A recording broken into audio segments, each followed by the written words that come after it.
Hello friends, welcome back to my YouTube channel architecture life and studies.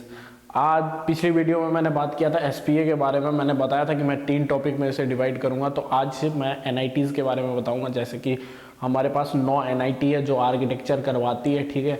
तो उसके बारे में हम डिटेल से आज बात करेंगे, क्योंकि मैं हर एक एनआईटी के बारे में डिटेल से नहीं बात करूंगा। मैं एक एस्टिमेट बता दूंगा आपको कि हाँ, आपको ऐसा पढ़ना है और इतने नंबर लाने हैं जिससे आप एनआईटीज़ के लिए फाइट कर लीजिएगा, ठीक है। अगर अभी तक आपने मेरे चैनल को सब्सक्राइब नहीं किया तो प्लीज़ नीचे रेड कलर का बटन है, उसे दाब के सब्सक्राइब करें और कोशिश करें कि 300 से ऊपर सब्सक्राइबर मेरे पहुंच जाने चाहिए अगर आपको मेरी वीडियोस पसंद आ रही है तो, ठीक है। नीचे एक टेलीग्राम का चैनल है, वहाँ पे जाकर के आप ज्वाइन हो सकते हैं, जहाँ पे मैं फ्री में क्लासेस दे रहा हूँ ड्राइंग और जनरल एम्पलीट्यूड की। ये क्लासेस नहीं है, मतलब कि एक सजेशन है कि तुम ऐसे करो तो ड्राइंग बन जाएगी। क्योंकि मैंने 60,000 दे करके सीखा था, मैं अब चाहता हूँ कि वो फ्री में किसी को कुछ दे सकूँ, ठीक। अब मैं एनआईटीज़ की बात करता हूँ। ये 7 एनआईटी है, ठीक है। ये 7 एनआईटी। अब एनआईटी में क्या होता है, एनआईटी की कट ऑफ क्या है। एनआईटी की कट ऑफ डिपेंड करती है कि आप कौन से स्टेट में हैं, ठीक है। कोई मेरे से पूछता है कि एनआईटी के लिए सेफ स्कोर बताइए या एनआईटी के लिए कोई रैंकिंग बताइए। अरे भैया, तब तक नहीं बता सकता जब तक आप ये नहीं बता सकते कि आप कौन से स्टेट में हैं। टोटल 10 स्टेट में एनआईटी है, ठीक है, जो आर्किटेक्चर करवा रही है। अब जो जिस स्टेट का होगा, जैसे एग्जांपल में मैं लेता हूं पटना का, ठीक है। एग्जांपल में मैं पटना का लेके बताता हूं, आप खुद समझ जाइएगा कि एनआईटी का रूल क्या होता है।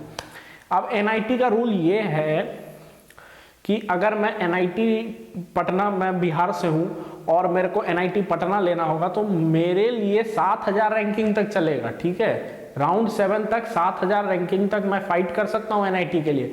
लेकिन जब आप बाहर से कर रहे हैं तो सिर्फ आप 2500 से 3,000 रैंकिंग तक ही फाइट कर सकते हैं अदर स्टेट से। तो ये बातें आपको समझनी पड़ेगी कि एक अदर स्टेट कोटा होता है, एक होम स्टेट कोटा होता है। होम स्टेट के बच्चों के लिए एक बेनिफिशियल ये होम स्टेट के बच्चों के लिए ये फायदा होता है कि वो कुछ ऊपर रैंक तक फाइट कर सकते हैं उस पार्टिकुलर अपने स्टेट में किसी एनआईटी को लेने के लिए या किसी भी गवर्नमेंट कॉलेज को भी लेने के लिए। लेकिन जब एसपीए की बात होती है तो एसपीए में होम स्टेट कोटा नहीं होता। अब 7,000 रैंकिंग तक, तो 7,000 रैंकिंग का मतलब हो गया कि 96 परसेंटाइल तक भी आप, अगर आपके पास जेईई मेन पेपर 2 में 96 परसेंटाइल भी है तो भी मैं एडमिशन ले सकता हूँ एनआईटी पटना में। लेकिन आपके पास रहना चाहिए कम से कम 99 परसेंटाइल। अगर आप किसी दूसरे स्टेट से आप चाह रहे हैं कि एनआईटी में मैं आर्किटेक्चर करूँ तो।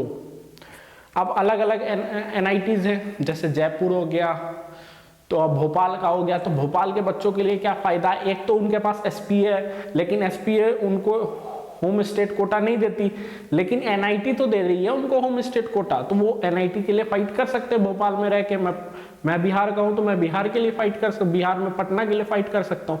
तो आपको ये बात समझनी पड़ेगी, ठीक है। अब हरियाणा के बच्चे मेरे से पूछते हैं कि एनआईटी के लिए मेरे को कितनी स्कोर चाहिए। बाबा, तुम्हें उतनी स्कोर चाहिए जितने में तुम एसपीए फाइट करोगे। 1500 में एसपीए फाइट करोगे, 2500 में एनआईटी फाइट करोगे, ठीक है। तो ये कंफ्यूजन थोड़ी दूर रखें अपनी कि एनआईटी और एसपीए में डिफरेंस क्या है। जब आपके स्टेट में एनआईटी है, अगर वो आर्किटेक्चर करवा रही है तो ये सही बात है। लेकिन आपके स्टेट में अगर एनआईटी नहीं है, वो आर्किटेक्चर नहीं, अगर एनआईटी है भी और वो आर्किटेक्चर डिपार्टमेंट उनके पास नहीं है तो आप कोशिश करें कि आप एसपीए के लिए रैंकिंग लाएं, एनआईटी को साइड करें, ठीक है। अब बता देता हूं मैं सेफ स्कोर क्या। अगर आपके स्टेट में एनआईटी है तो आपको 310 भी चल जाएगा काम, ठीक है। लेकिन अगर आपके स्टेट में एनआईटी नहीं है तो आपको भैया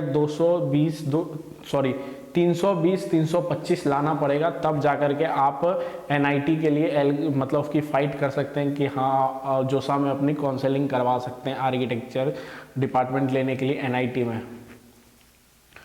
अब एक गलतफहमी सबको होती है कि एनआईटीज में अब मैं बात करना चाहता हूं एनआईटी की फीस स्ट्रक्चर के बारे में। तो मैं आपको बता दूं, एनआईटी 3 पार्ट में डिवाइड करता है अपने फीस स्ट्रक्चर को। एक पार्ट में डिवाइड ये करता है कि जिसका 1 लाख से कम इनकम है घर वालों का, उनको फीस देनी पड़ती है कुछ, ठीक है, कुछ। 3 पार्ट में फीस डिवाइडेड रहता है। तो एक पार्ट हो गया कुछ, मतलब कि अगर अगर 100% फीस है तो उनको सिर्फ 35% फीस देनी पड़ेगी, और जिनकी 5 लाख से कम है उनको देना पड़ेगा 50 to 60% फीस, ठीक है, ट्यूशन फीस।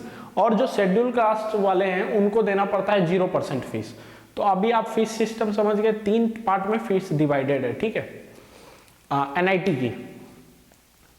और कुछ डिटेल में अगर आपको फीस के वगैरह में जानना होगा तो आप मेरे को मैसेज कर देना, मतलब टेलीग्राम पे कह देना या कमेंट्स बॉक्स में कह देना, तो मैं एनआईटी की फीस पे एक अच्छी वीडियो बना दूंगा, ठीक है। क्या करना पड़ेगा आपको, क्या कौन कौन से डॉक्यूमेंट लगाने पड़ेंगे जिसके कारण आपकी फ़ीस कम हो जाएगी, ठीक है, आर्किटेक्चर डिपार्टमेंट में। वो जैसे कि हॉस्टल की फ़ीस भी होती है, तो हॉस्टल की मेस की फ़ीस अलग होगी और आपके हॉस्टल के रहने की फ़ीस अलग होगी एनआईटीज़ वगैरह में।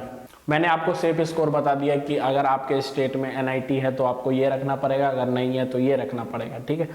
और मैंने ये भी बता दिया कि फीस स्ट्रक्चर क्या होता है, 3 पार्ट में डिवाइडेड होती है।